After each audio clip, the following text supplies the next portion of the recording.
What is going on, everyone? James or Basslayers. Quick little video out in the bait room. Haven't been out here in a minute.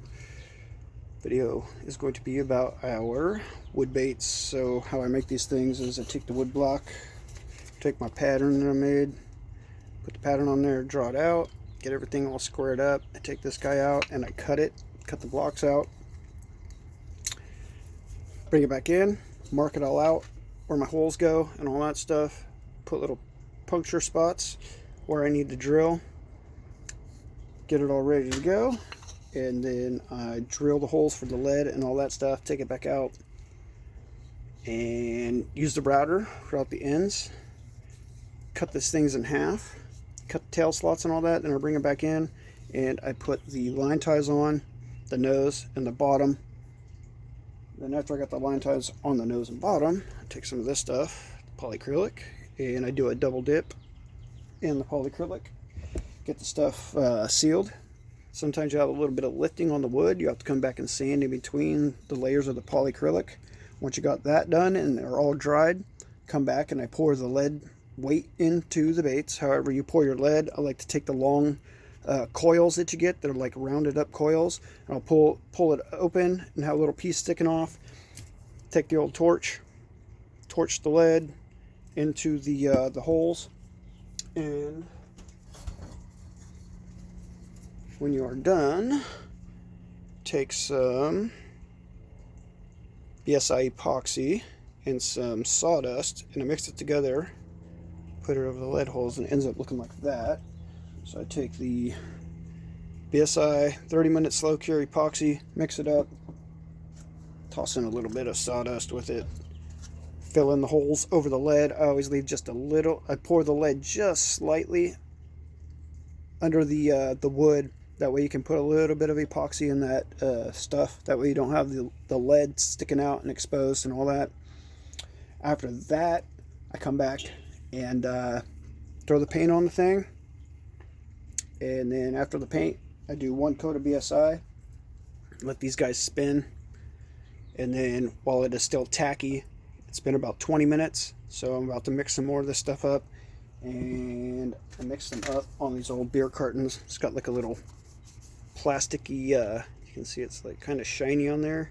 It's got like a coating on it, and when you mix the BSI up on this stuff, it doesn't get like a bunch of like clumps and stuff like if you would mix it on like paper. So it's something you can use that's really easy to get and toss them out. I use plastic bristled brushes that I get from Walmart, or you can get them online. I take them and I cut the tip off of one and I tape them together so you get more coverage when you're putting the epoxy on. So this guy has its first coat of epoxy. I will come back and put a second coat of epoxy. I used to let them completely dry and then sand them. Sometimes you'll do that and you will end up sanding some of the paint off of the bait and it looks like crap. So I don't do that anymore. I just do the epoxy, wait about 20 minutes, do a second thing of epoxy. And then once they are done drying, I let them hang dry for like a day.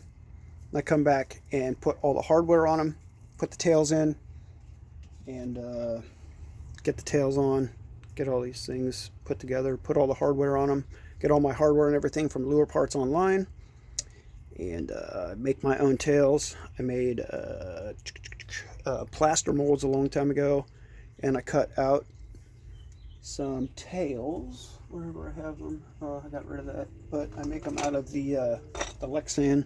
I make my tails out of this stuff, and the original anyways. Made a plaster mold and used some plastisol and made my own tails. Anyways, so just trying to get through this. My camera keeps wanting to shut off on me. So end result, something kind of like this. This one's got the paintbrush tail. Got a video on the paintbrush tails somewhere on the page if you guys want to figure out how to make paintbrush tails. It's about what these things are going to sound like. Now these two that I have right there, they're just one size smaller than this, just barely smaller, like a 1/4 inch smaller, like height wise. Just like the nose would come to about where this eye is right here. So yeah, just barely smaller, and they are a like medium sink, about like this fast. And we can toss it out there around cover, let it sink down, and you can work these around cover. That's kind of The whole reason why I built these baits, we were fishing this spot that's kind of close to me. Unfortunately, a lot of the big fish died out there. We were catching a lot of 5, 6, 7, 8 pound bass out there. My buddy caught a 9.5 on a lipless, and I wanted something like a lipless crankbait, but a little bit bigger that would draw the attention of the bass. And I know everybody was using like the Vitalians and stuff like that as a secondary, like a bigger lipless crankbait, because they really don't make a big giant lipless like this. So I wanted something big that knocked hard. It's not really a glide bait. These things kind of just like swim through the water, if that makes any sense. They just like through the water, but you can toss these out. The ones that I make that aren't weighted to slow sink, you can really work them top water, and you can work them in place almost like this. And the whole reason why it's called a kick turn is because you can kick it and it will turn like 270 in the water like that. I was going to call it the 270, but I got another bait that we called 270. It's a one piece, and you can actually flip that thing.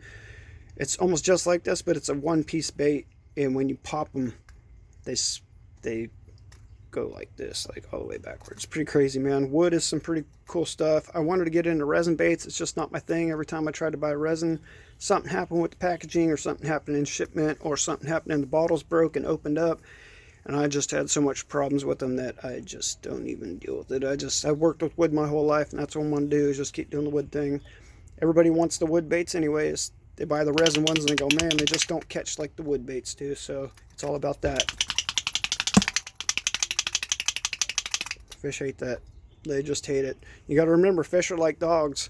They like to chase stuff. When you can get them to chase something and their core reaction just triggers, when nature takes over, they're going to eat that thing whether they want to or not. So anyways, for bass layers, I guess that's a good way to show you there. It's just barely smaller. Just barely. Anyways, urban bastards, thank you guys for watching. Get out there and go smack them.